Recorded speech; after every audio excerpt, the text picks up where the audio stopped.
Now this is exciting. Hold it up to the camera. The Roadside EP. Congratulations, Billy Idol. So exciting. Hey, it's your girl, Emily Curl, and we are at our iHeartRadio studios hanging out with the one, the only, Billy Idol. Let's give it up for Billy. Billy, we're so glad to have you here. Hi, Emily. It's lovely to be here. Now, this is our iHeartRadio's The Box. So we're going to do a little unboxing today. We're going to dive in, relive some key moments and milestones from your career, but also we're going to talk about some new music. So, Billy, are you ready to do a little unboxing? Okay, let's have a go. Let's have a go. All right, here we go. I'll take the lid off for you if you want to reach in there and pull out that first item. It's a little scary, right? Reaching the box. So we have a video for you that we are going to pull up. Well, I try to forget your generation. So now when we dive into the box, of course, we like to go back to the beginning. Generation X, you're performing on the Mark Bolan show.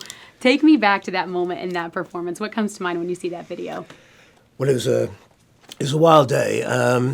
For a start, we got up to Manchester where they were doing Mark's show. Mark Bolan had a TV show. It was kind of a kids' show. It was on a late afternoon, you know. But he had punk rock groups every week, you know, and it was going to be the last show of his series, and we were going to be on it. And David Bowie was on it, premiering Heroes, Which is wild. So it was there was a lot going on. But we'd got up there, and we got there, but our we're a punk rock group. Our gear was down the motorway, you know, halfway down the freeway, and wasn't going to make it. So the producer, Mark, was standing there talking to us, and the producer started to say, Muriel Young started to say, "I'm sorry, these boys haven't got their equipment here. They can't be on the show. You know, that's it, man. That's it. They're not on it." They're not on it. That's it. I've got David Bowie coming from Switzerland, Heroes. So Mark said, "Well, then I'm not doing it." And she said, "What?" He went, "Well, if they're not on it, then I'm not doing it." And then she started to flip out. And then he said, "Look, come on, hold on." He said, "Look, I can lend them my guitar, my cherry red Les Paul. We'll get a bass from somewhere. We can hire some drums." And the next minute, we were on the show, and the whole show went off, and Bowie was on it and everything. And but in the intervening 2 weeks before it played, well, Mark died.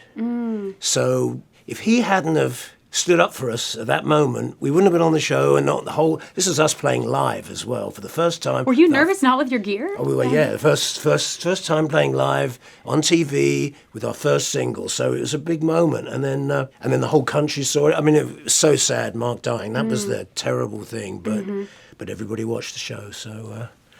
And he was great. He was a great he cared about other musicians. That's the thing. And I think that's an important thing to know about Mark Bolan. Okay, we have a few more things for if you want to reach in there and grab the next one. We've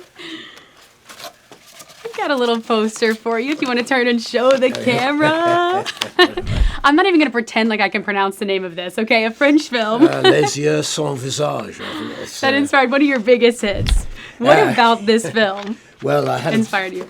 Yeah, you're always looking for a great title. And I was I had a horror book, a book of horror films, and it was talking about 60s French New Wave films. And one of them was this film, The Eyes Without a Face, Les Yeux Sans Visage. And you saw that and you're like, that's it. And I thought, well, I could use that. I thought, well, it's the crazy French being in the title, you know. And it came out really great. And it got, I think at one point we were at number 4 in the charts with Eyes Without a Face and we were at number 6 with the album Rebel Yell at the time. So it did its job. Amazing. Thank you. Shout out. It shows you if you like the right films, you never know. That's inspiration's everywhere, truly. All right, Billy, go ahead and pull out that next item. Oh, this one's fun. Oh, yes. No, what a throwback. This is a floppy disk. I haven't seen one of these, Billy, in a long time. But there's a lot of people out there who've never seen one. Well, this is what we used to store information on. They used to go in computers, and I put out an album called Cyberpunk in 1993, and that was the thing about it. It was kind of it had an interactive side to it, and you could put this into your computer and get a lot of information out about the album, and it was a way. It was all about the future. It was about the internet. It was the dawn of the internet was when I was making this record. It's so innovative too. Pioneer in the digital age. I think I was the first artist to have his internet address Actually, I beat Peter Gabriel by a few weeks or something. I had my internet address. I was the first artist in the world to have my internet address on the album. So, and this came along with it. So you actually got this interactive disc with it. And now it would come imprinted. I don't know, it would just be streamed with it or something. You're It would be part of the info. But in those days, you had to separate things. So this was what it was all about. That's a great one. Okay, Billy, let's go ahead and reach in and pull out this next one. Thank you. All right. So we have a photo of the Bone Shaker the Bone Shaker, motorcycle. my Wide Glide transition year bike. Yeah.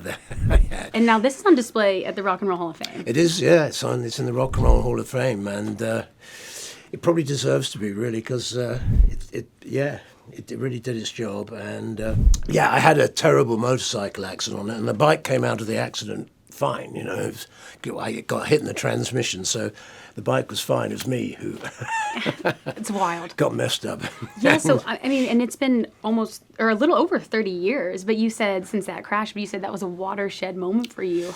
How did your life sort of change after that moment? Well, I was a bit of a drug addict and stuff back then, and I started to put the drugs on a back. But I had 2 children too. My daughter and son were born, but son and daughter, Bonnie and Willem, and so I had to think about them and the idea of either dying or really hurting yourself, because I nearly lost my leg. So there was a point there where it was very touch and go, and they just about had the kind of, they could move muscles and graft skin, and they had Wow. they a few years before they would have just had to have amputated your leg. So I was very lucky, and I just thought about things, and I just knew really it was a bit of a time to take stock, think again. I'd got my 2 children. What am I saying to them?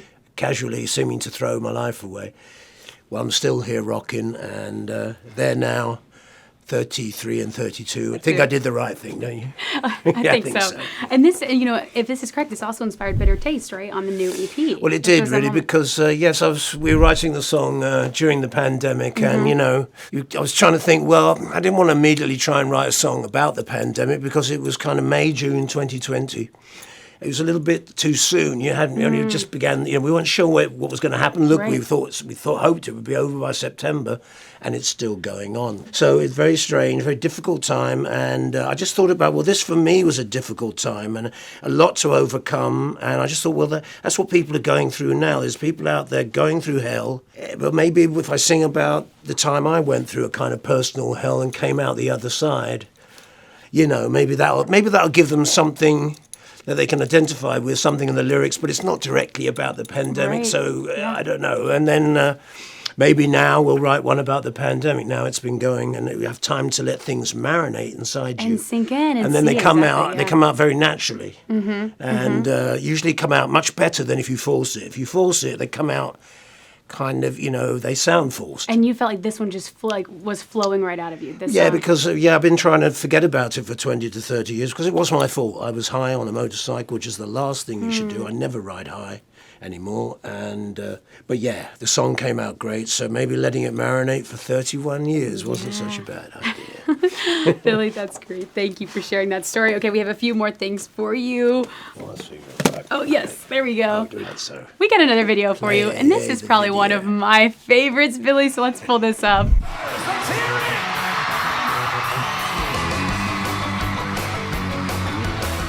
Billy, what does that take you back to? First off, Miley's glasses, the Billy Idol, I need those. And the pants, too. Like, wait.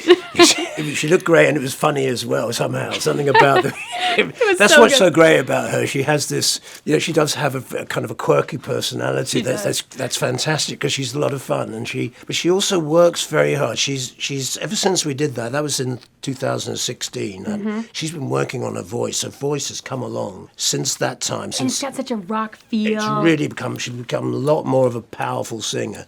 We worked together, we did a song together, because that's one thing we said when we did this Rebel Yell duet. We said it'd be great if we could do a song together. So last year we did a song called Night Crawling together. It came out fantastic. It's more of an old Billy Idol. That's what it reminded me of. Yeah. The 80s Billy Idol sort of thing. But it came out fantastic, and that was what was great, be able to join with her and go beyond just doing one of my songs and we were able to do it at the Super Bowl, night crawling at the Super Bowl, and we also did it this summer at Lollapalooza. So we did actually, because we were going to do it last year at all the festivals, and then we couldn't do it because of the coronavirus. Well, this year we did get to do it at Lollapalooza, and it was a great show she put on. She works very hard, I can tell you that much. She cares, super You cares. love to see that. All right, Billy, we have a few more, actually, a couple more things today if you want to go ahead and grab that out. Now, this one, of course, is one of my favorites. Oh, here we go, because I've never seen anything cuter. Let's just take a moment of appreciation for Poppy. How freaking cute is this? Oh, yeah, she's a lot of fun. What was this experience like, being on set, taking these photos for people? Well, she's a lot. She's great. She's Those little boots? Come on. Yeah, there's little Dr. Martin she's got there. There's Poppy Rebel. She's been fantastic. She's born in May 2020, so she's a bit of a pandemic baby. When we did this photo shoot, it's the first time I think she'd been in a room where there was a million strangers, because there's all the people from People and everything. But she was fine. Look, she handled it like a trooper. But she's been fantastic, and of course we've been watching her personality come in. And because what is she? Well, it's May 2020, so you can imagine she's a year and a few months. And no, Billy, what's been the most surprising thing you've learned about being a grandparent? Well, it's just how lovely it is, and my daughter is so happy. She's just so over the moon. So cute, Billy. I love that. All right, we've got one last thing for you in there. Now, this one is obviously so exciting. Reach on in the very bottom. Now, this is exciting. Hold it up to the camera. The Roadside EP. Congratulations, Billy Idol. So exciting. Holding this vinyl, what does this project specifically mean to you? Well, we haven't put out music for about 7 years, so it's like, whew, oh, the relief. No, it's fantastic. I mean, the songs came out really great, and well, you can see Shepard Fairey works with me on the covers. And he did a fantastic cover for it. But the songs came out great, and there's only 4 songs. A Bitter Taste is the single, which is the one about my motorcycle accident. And now, 7 years, you said. How did you know this was the right time and these were the songs you wanted to release? Well, we didn't really. I mean, it's just we felt right. Yeah. Also, it's just when you get the material, you know, when you finally, we also were looking for someone new to work with as a producer and stuff, and then we finally worked out that Butch Walker would be a great choice, and then it was great working with, say, Sam Hollander, the songwriter, on Rita Hayworth, and with Tommy English and Joe Janiaki on Bitter Taste, and Butch Walker as well. It was great. It was a great collaboration, really. That's what's fantastic. And just working with other sort of like-minded people who are very strong artists themselves, and have their own careers themselves. And you know, it's been fantastic. And Steve Stevens, of course, my long-time guitarist, he's on here playing fantastic. There are some guitar solos on here, because the modern records these days don't have guitar. We've got a little bit of guitar, not tons of it. Love to hear that. He's playing fantastic. So it came out great. And we're on Dark Horse Records. That's Darnie Harrison, George Harrison's son. It was George's label originally, and it's pretty incredible to be on George Harrison, Darnie Harrison's label. It's exciting, and we've got great backup there. They're really people who they love music. They care about music. You know, so it was a true collaboration effort, like a real fun project. Yeah. I love that. Billy Idol, thank you so much. And congratulations on the Roadside EP.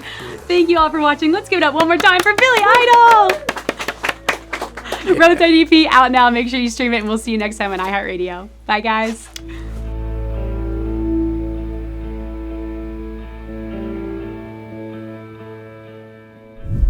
Hey guys, thanks so much for watching. Did you like that video? You can check out more over here. And don't forget to subscribe to iHeart right here.